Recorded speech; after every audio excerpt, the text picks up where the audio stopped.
गत केही दिनदेखि कालिम्पोङमा रेलीको कोइरी विषय लिएर धेरै विवादहरू आरोपहरू गोर्खा जनमुक्ति मोर्चालाई लगाउँदै आइरहेको यहाँकै च्यानल, यहाँकै फेसबुक, यहाँकै युट्युब मार्फत हामीले पनि चाल पाउन सक्यौँ। र कालिम्पोङका एमएलए रुदेन लेप्चाज्यूले ट्रक बन्द हुनुमा अनि त्यहाँ कोइरी चलाउनेहरूको जो छ श्रमजीवीहरूको पेटमा लात हान्ने काम चाहिँ गोर्खा जनमुक्ति मोर्चाले गर्यो भनेर जुन आरोप लगाएको छ त्यो चाहिँ हामी सोझो रूपमा खण्डन गर्छौँ। किनभनेदेखि हामीसित कागज छ, हामी त त्यसै बोल्दैनौँ, दस्तावेज छ। यो गभर्मेन्टको ग्याजेट हो, गभर्मेन्टको एक्ट हो, जो यो 2016मा 29 जुलाईको दिन 2016को 29 जुलाईको दिन गभर्मेन्ट अफ वेस्ट बेङ्गालको के कमर्स एन्ड इन्डस्ट्रियल डिपार्टमेन्टले निकालेको एउटा एक्ट हो, ग्याजेट नोटिफिकेसन। यसमा के लेखिएको छ भन्दाखेरि एनजिटिए भन्छ, नेसनल ग्रिन ट्रिब्युनल एक्ट भन्छ यसलाई, 2016को। यो एक्टमा चाहिँ के भनिएको छ भन्दा एनजिटिएले जब केस हाल्यो, केस जितिसकेपछि चाहिँ सरकारले एनजिटिएले के कलकत्ताको हाइकोर्टबाट केस जितिसकेपछि चाहिँ यो एक्ट पास गर्यो। अनि यो एक्टमा स्पेसली लेखेको छ यो एनजिटिएको एक्ट चाहिँ जिटिए एरियाभित्र लागू हुँदैन भनेर लेखिएको छ। र त्यही कारणले जिटिए एक्जिस्टिङमा हुँदाखेरि, विमल गुरुङज्यू सत्तामा हुँदाखेरि ल्यान्ड एन्ड ल्यान्ड रिफर्ममा होइन तर इरिगेसन डिपार्टमेन्ट, ट्रान्सपोर्ट सब्जेक्ट हो जिटिएको, इरिगेसन डिपार्टमेन्टले कोइरीको, जिटिए क्षेत्रको कोइरीको रोयल्टी उठाएर जिटिएले चाहिँ रेभिन्यू सङ्ग्रह गर्थ्यो, राजस्व सङ्ग्रह गर्थ्यो।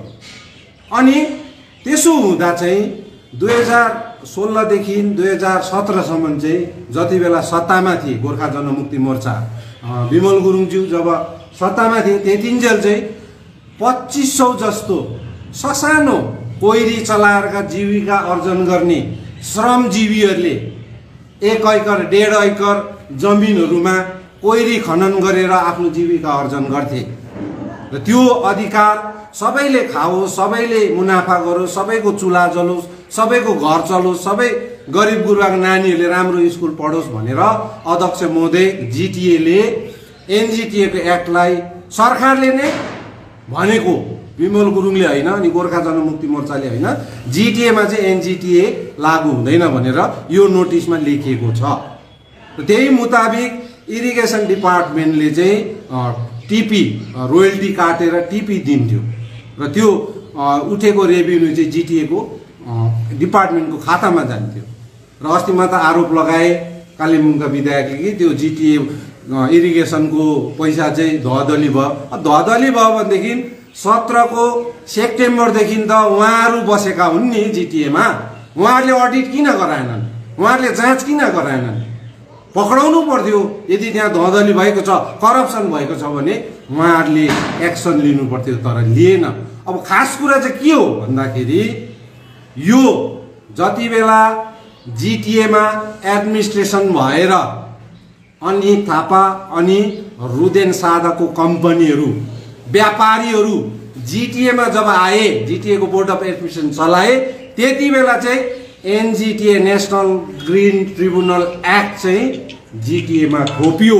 किनभनेदेखि उनीहरू क्यापिटलिस्टहरूको लागि, धन सम्पत्ति जसकोमा मनज्ञ छ उनीहरूकै बेनिफिटको लागि मात्रै उनीहरूले यो इरिगेसनबाट जुन टिपी चलन काटिन्थ्यो त्यो फेरि सारेर ल्यान्ड एन्ड ल्यान्ड रिफर्ममा राखेर डिएमलाई दबाउ दिएर उनीहरूले उनीहरूको बोर्ड अफ एडमिनिस्ट्रेसनको चेयरम्यान बसेर, एडमिनिस्ट्रेटर बसेर उनीहरूको पावरको गलत इस्तेमाल गरेर जुन चाहिँ इरिगेसनले जुन कोइरीको पर्मिट उठाउँथ्यो त्यो पर्मिट चाहिँ उनीहरूले फेरि ल्यान्ड एन्ड ल्यान्ड रिफर्मलाई गराएर अनि एनजिटिएको एक्ट चाहिँ जिटिए भित्रमा उनीहरूको आफ्नो हैकमवादले, उनीहरूको एकल नीतिले चाहिँ यहाँ चालु गराइयो। अनि आज ल्यान्ड एन्ड ल्यान्ड रिफर्मले ₹1.50 पर सेफ्टी, आज बलुवा गिटीहरू ढुङ्गाहरू पाइन्थ्यो भनेदेखि आज ₹5.50 बनाइयो। कसको लागि भन्दा 1 जना 2 जना व्यक्तिहरूको लागि। आज यो 2018 मा जब एनजिटिए एक्ट जिटिए क्षेत्रमा लागू भयो, आज 2500 जस्तो ससानो कोइरी चलाउने कोइरी होल्डरहरूको दोकान त्यहाँ कोइरी बन्द भयो।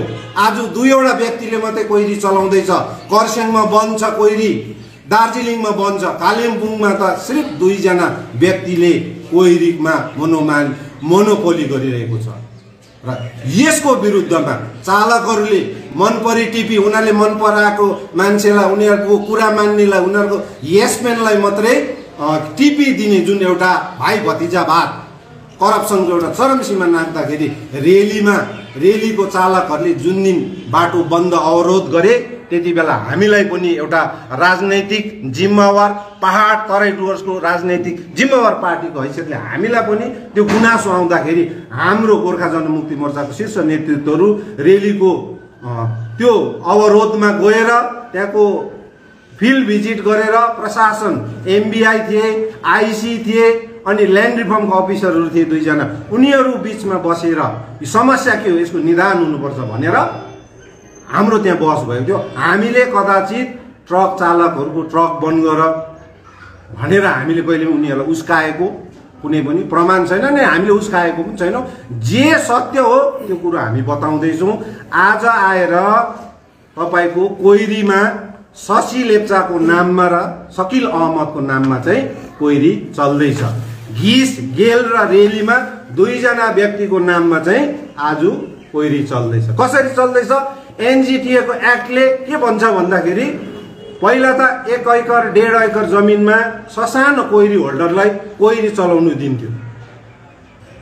इरिगेसन डिपार्टमेन्टले सबैले त्यहाँ खनेर बलुवा गिटी ढुङ्गा कुटेर गिटी बनाएर पेटपाला गरिरहेका थिए। तर आज आएर एनजीटी एक्ट लागू गरेर अक्टोबर 2021 को 8 तारिकको दिन शशि लेप्चाको नाममा मात्रै पर्मिट इस्यु भयो, अरूले पाउँदैन। अब किनभने त्यसको अक्सन हुन्छ, एनजीटीएमा चाहिँ अक्सन हुन्छ अनि अक्सनको बोली 25 लाखदेखि 1 करोड छ। सेक्युरिटी डिपोजिट मात्रै फर्स्ट क्लासले 1 करोड देखाउनु पर्छ अनि अरूले 25 लाख रुपियाँ चाहिँ सेक्युरिटी डिपोजिट देखाउनु पर्छ। अनि अक्सनको बोलीमा करोड भन्दा माथि बोली लगाउने चाहिँ रुदेन सादाको कम्पनी मात्रै भयो, अरूले सकेन अनि उनीहरू पछि हट्न बाध्य भए। आज पैसा नभएका गरिब ती 2500 ससाना कोइरी होल्डरहरू आज बिचल्लीमा छ। उनीहरूको कोइरी बन्द छ, गाडी चलेको छैन, उनीहरूको परिवार भोको छ, त्यहाँ काम गर्ने श्रमजीवीहरू आज भोको छ, आज उनीहरूको पेटमा लात मारेको छ। आज हामीलाई दोषारोपण गर्छ र हामी भन्छौँ principal secretary GTA, administrator GTA, DM Darjeeling, DM कालिम्पोङलाई हामी यहाँबाट अपिल गर्छौँ। एनजीटीए को एक्ट 9 जुलाई 2016 मा जुन पास भएको थियो, जीटीएलाई एनजीटीए एक्टदेखि बाहिर रहेको थियो, पुनः त्यो बहाली हुनुपर्छ। किन यो एक्टको एगेन्स्टमा अहिलेसम्म कुनै नयाँ एक्ट बनिएको छैन, यो ग्याजेट नोटिफिकेसन हो। यदि यसको एगेन्स्टमा यदि कुनै एक्ट बनिएर ग्याजेट निक्लेको छ भने हामीलाई देखाओस् र हामी चाहन्छौँ त्यो 2500 ती ससाना कोइरी होल्डरहरूले फेरि आफ्नो त्यहाँनिर टिपी उनीहरूले कोइरी चलाउनु पाओस्। त्यहाँ काम गर्ने श्रमजीवी गिटी कुट्ने, ढुङ्गा निकाल्ने, बलुवा चाल्ने, बलुवा लोड गर्ने, अनलोड गर्ने ती सबै श्रमजीवीहरूले फेरि उनीहरूको घरमा चुल्हा जलोस् भन्ने हाम्रो माग छ। आज हामीले बेकारी समस्याको कुरा, हामीले बेकारी समस्या निम्ति ट्रक ड्राइभरहरूको बन्द गर्यो भन्दैछ, तर बन्द गर्ने स्थिति कसले जन्मायो? आज टिपी सबैलाई देऊ त। आज टिपी को दाम ओत्लाबाडीमा हेर्नुहोस्, ओत्लाबाडीमा पनि शशि लेप्चाको नाममा, घिस र चेल खोलामा पनि शशि लेप्चाको नाममा कोइरी छ अनि रेलीको कोइरी पनि शशि लेप्चाको नाममा छ। रुदेन लेप्चाको नाममा कालिम्पोङको एमएलए को नाममा चाहिँ कोइरी छैन। आज कुन अधिकारले उनी बोल्दैछ? हाम्रो पहिला प्रश्न। उमालीको भनिदिनु भन्नुहोस्, शशि लेप्चाको नाममा छ, शशि लेप्चा बोल्नु पर्यो नि, सकिल अहमद बोल्नु पर्यो नि।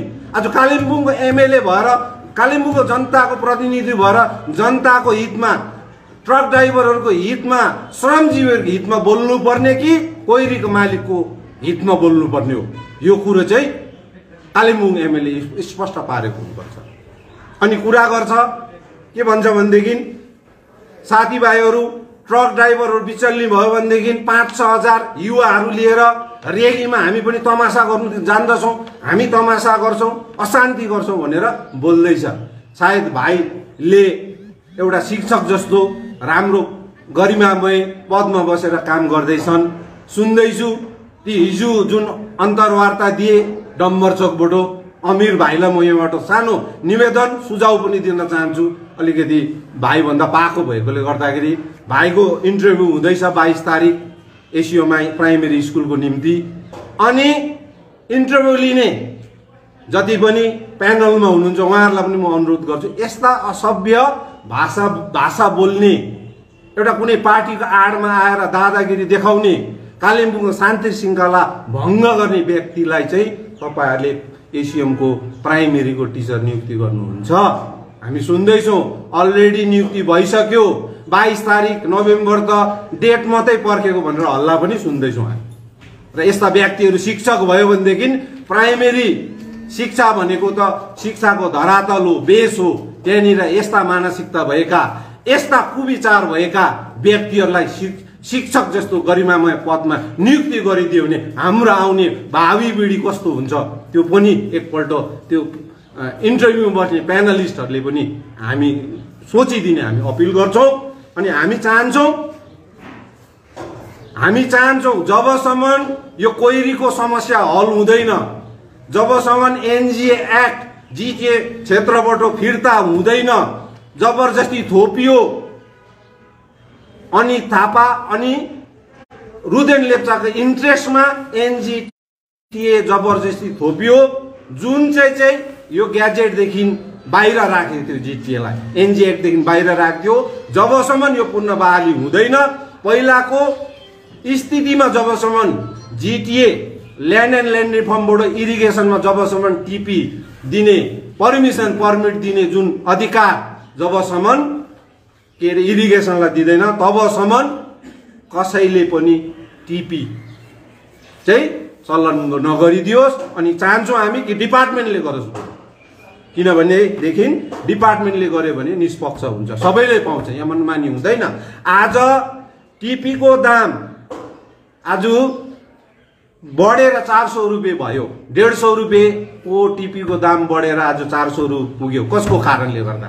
आज अक्सनमा 5 डबल 6 डबल बेसी बोली लगाएर उसको पैसा भरपाई गर्नुको निम्ति आज ट्रक ड्राइभरहरूले भोग्नु पर्दैछ।